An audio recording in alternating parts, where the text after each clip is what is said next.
رومی بہت بڑی طاقت سمجھتے تھے اپنے آپ کو. جناب عمر کے زمانے میں ان کے خلاف لشکر کشی ہوئی. امیر کون ہے؟ حضرت ابو عبیدہ.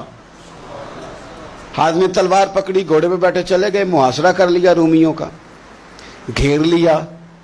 اب رومیوں نے کچھ تھوڑی سی مزاحمت کرنے کی کوشش کی، باہر آئے لیکن کچھ بھی نہ ہو سکا، منہ کی کھا کے واپس اندر چلے گئے.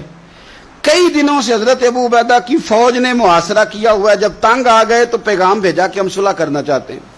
فرمایا صلح تو مسلمانوں کا پسندیدہ کام ہے، آ جاؤ.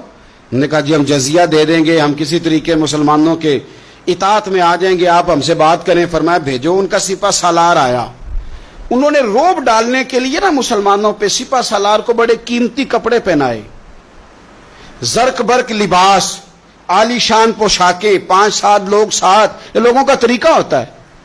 وہ پریشر ڈالنے کے لیے لوگ کرائے کا مکان بھی خرید لیتے ہیں، کرائے کی کار بھی حاصل کر لیتے ہیں، لوگوں کے برتن بھی استعمال کر لیتے ہیں، کسی کے گھر سے فرنیچر بھی منگوا لیتے ہیں.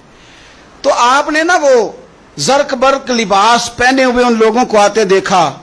اب وہ بڑے اپنے انداز میں تو روب ڈالنے کے لیے آئے تھے نا، تو آ کے پوچھا مسلمانوں کے امیر کہاں ہیں لشکر کے؟ تو انہوں نے کہا ادھر ہی تھے، یہیں کہیں ہوں گے. وہ بڑا حیران ہوا کہ ہم تو بڑے لاؤ لشکر کے ساتھ آئے. یاد رکھ لیں روب کپڑوں کا نہیں ہوتا، روب کردار کا ہوتا ہے.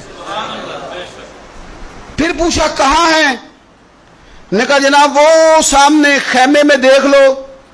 وہ خیمے میں گئے تو اتنی بڑی فوج کا سپہ سالار زمین پہ بیٹھے اور اپنے تیر سیدھے کر رہے. اب وہ بڑے زرق برق لباس میں کہنے لگا ابو عبیدہ بن جراح آپ ہیں؟ فرمایا میں ہی ہوں. کہا ملنا تھا؟ فرمایا آ جاؤ. کہنے لگا آپ تو زمین پہ بیٹھے ہیں. تو آپ فرمانے لگے ہمارے بزرگ زمین پہ ہی چلتے تھے، زمین پہ ہی بیٹھتے تھے، زمین پہ ہی کھاتے تھے، نیند آتی تھی تو زمین پہ ہی سو جاتے تھے. وہ حیرانگی سے کہنے لگا آپ اتنے بڑے سپہ سالار ہو کے اس طرح رہتے ہیں؟ فرمانے لگے میری ضروریات ساری پوری ہوتی ہیں، پھر بھی کبھی کوئی مشکل بن جائے تو میں تھوڑا سا قرضہ لے لیتا ہوں حضرت معاذ بن جبل سے. ان کو مشکل آ جائے تو مجھ سے لے لیتے ہیں.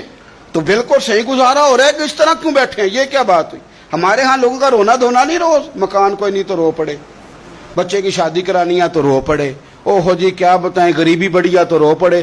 زمین پہ بیٹھے ہیں، زمین پہ بیٹھ کے خشک ٹکڑے کھا رہے ہیں، پر کہہ رہے ہیں بڑے مطمئن ہیں. یار کیا ہوا؟ کوئی ایسا مسئلہ نہیں. اگر کبھی مشکل آ جائے تو میرے دوست ہے حضرت معاذ بن جبل، تھوڑا قرضہ لے لیتا ہوں، ان کو ضرورت پڑے تو مجھ سے لے لیتے ہیں. رومی صلح بھی کر گئے، بات بھی کر گئے، پر جہاں جہاں گئے نا حضرت ابو عبیدہ بن جراح کا فقر بھی بیان کرتے گئے.